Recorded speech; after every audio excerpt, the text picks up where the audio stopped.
Andy! Anong ginagawa mo dito? Wala, nagpapahangin. Siguro hinihintay mo na naman ako, no? Hindi. Ba't naman kita hintayin? Para kanino yung bulaklak na yan? Sa akin? Hindi. Napulot ko dyan sa basurahan. Nakakalat eh. Napulot mo? Oo. Joan, tinatawag ka ni Marco. Sumama ka sa amin. Sandali. Hawakan mo to. Hayaan mo ako, isa akong alagad ng batas, kaya kong i-handle to, ha?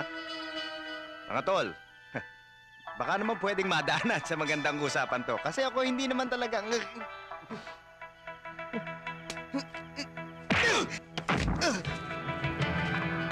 Sumama ka na sa amin.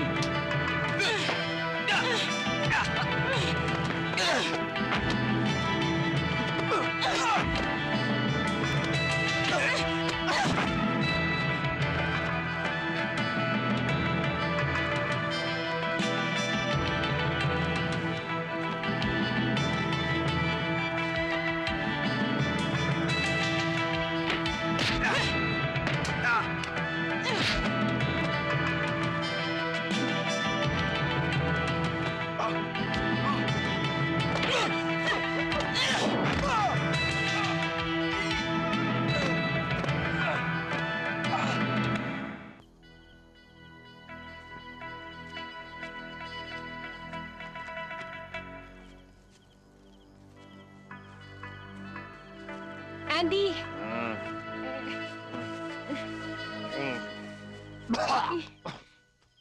Asan na? Ba't di mo ako tiniran? Makukuha naman yan sa diplomasya. Wala na, tapos na. Halika na nga, doon tayo sa loob. Gamutin natin yan. Sige. Tara. Aw. Aray. Sorry. Bakit ba naman kasi ikaw Nakikihalo ka sa gulo kanina. Kayang-kaya ko naman yun. Sino ba yung mga yun? Ba't kanlay nahabol? Wala yun. Mga obsessed na manliligaw ko.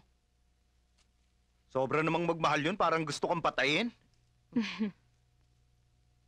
Teka nga. Bakit pa parang hinihintay mo yung pag-uwi ko? Siguro, bibigyan mo ko ng roses, ano? Ba't naman kita bibigyan ng bulaklak?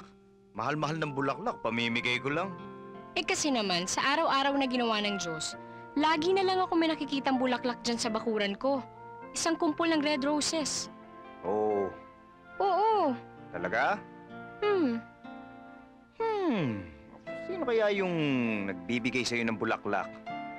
Sino kaya yung secret admirer mo? Hindi ba ikaw? Hoy, sobra ka na, ha? Ako pumayag na pumasok dito sa bahay mo para gamutin tong sugat ko. Hindi para pag-usapan yung mga bagay na yan. Alam mo ikaw, nakakainis ka na. Palagi kang sumusulpot dito sa harapan ko. Tapos sasabihin mo sa akin, wala kang gusto sa akin? Siguro, si Eteng dyan sa may kanto yung type mo, no? Uy, may kuto yun eh. Ikaw naman. Ano ka ba? Puro ka Sorry. talaga kalokohan. Ikaw rin eh. Puro ka kalokohan. Aray! Sorry.